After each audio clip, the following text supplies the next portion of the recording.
Hey Nancy, this is Chris from Lakeshore. We're just going to go over a few things that we did in our lesson. One thing you want to make sure is just keep an eye on that grip, your left hand. Make sure it's in the fingers and not in the palm of your hand like we went over the first day.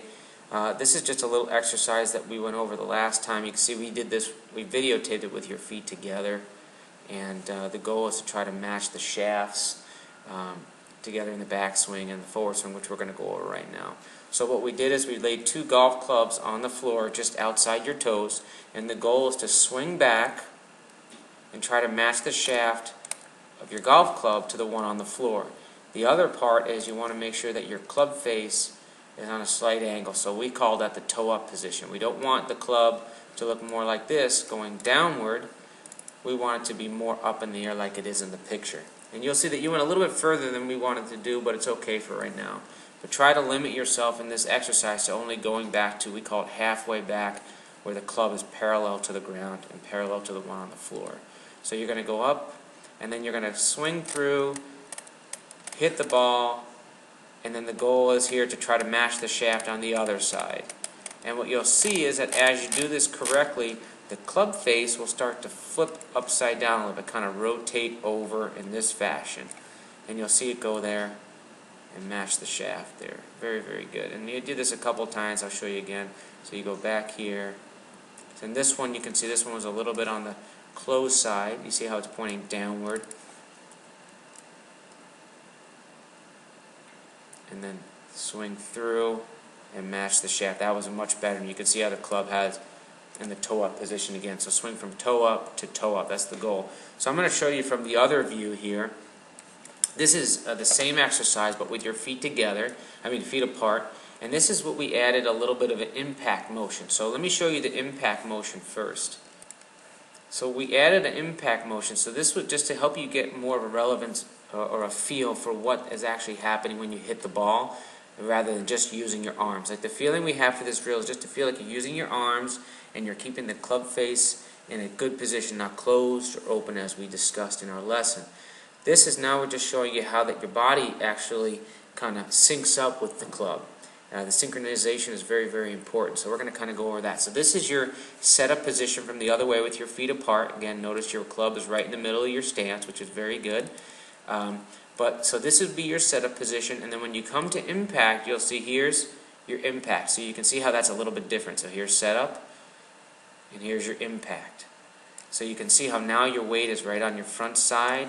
You're actually driving into the ground with your legs, and this is going to allow the club to actually work downward into the ball, so it hits underneath the ball and then inversely pops the ball up in the air, versus trying to just use your hands and arms and try to lift the ball in the air, because like we said, we're trying to hit down on the ball. So this is just a video showing you kind of what we were working on with the motion, trying to hit down on. This is just someone hitting down through it, and you'll see if I have the club here, it actually works from a little, comes down from up back here and works its way down into the ball. And you'll notice if this is the back of the ball, you'll notice that the divot, or that hits right underneath it, and you'll see the grass kind of come up right after the ball. So you can see that there. And that's kind of what we're doing when we're adding that impact position, or that kind of using your legs and driving into the ball, hitting downward through the ball. You can see how that club hits the ball and then hits the grass. So now every time you hit the ball, you have to make sure that that club travels underneath it, like I showed you, kind of like a ramp, in order to get that ball up in the air. If you were to not do that and hit the ball here, which we saw a lot last time, the ball is just going to travel very low, probably on the ground, and not get very high in the air. So this is just a good visual for you to have here, where you hit right underneath the ball, and then after the ball, the grass is struck, and you have a nice divot. So let me go back to your video here with your impact position so you can see the difference again. So there's your start. See where you can say that 50% of your weight is here, 50% of your weight is here, and then when you go to your impact position, you can see how now you probably have about 75 or 80% of your weight here, so that you're actually striking downward and then you can hit the grass. So what we saw is a lot of success, and I'm going to show you some of the swings that you were able to hit the grass time and time again. And like I told you, when we were hitting the shots, I wasn't really worried about where the shots were going or the quality of the shot, but I was really impressed that from hitting the ground probably 1 out of 6 times, you hit the ground 6 out of 6 times, and actually got the ball in the air 6 out of 6 times. So that's a huge change in a short amount of time. So you'll be able to see your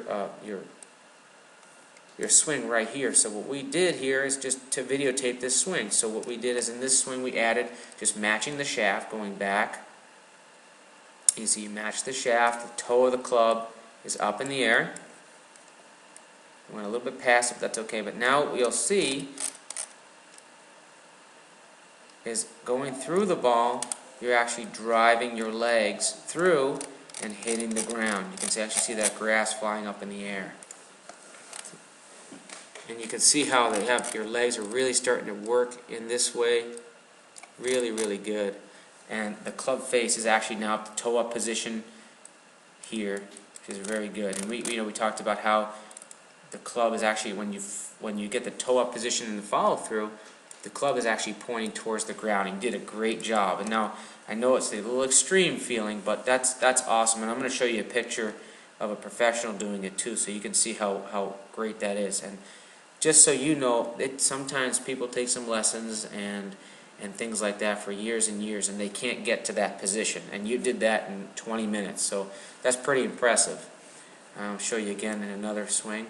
Again, here's your setup. You swing back and then through, and you can see every time you'll see the grass get brushed every single time. Ooh.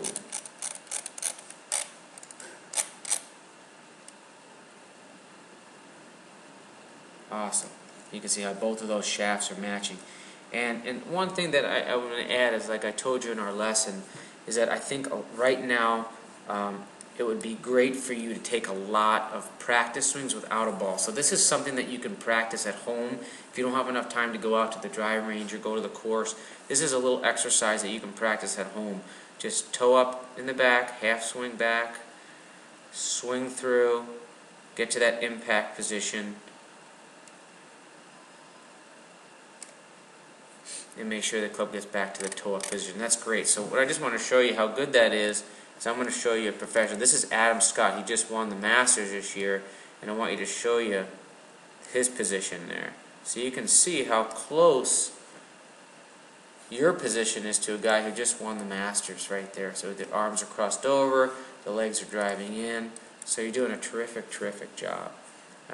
Keep up the great work, and I look forward to working with you again in the next. I think actually we have another lesson scheduled for next week. So please feel free to email me with any questions or any concerns that you might have if you start to practice and you notice something else happening, and I'll be happy to answer them for you.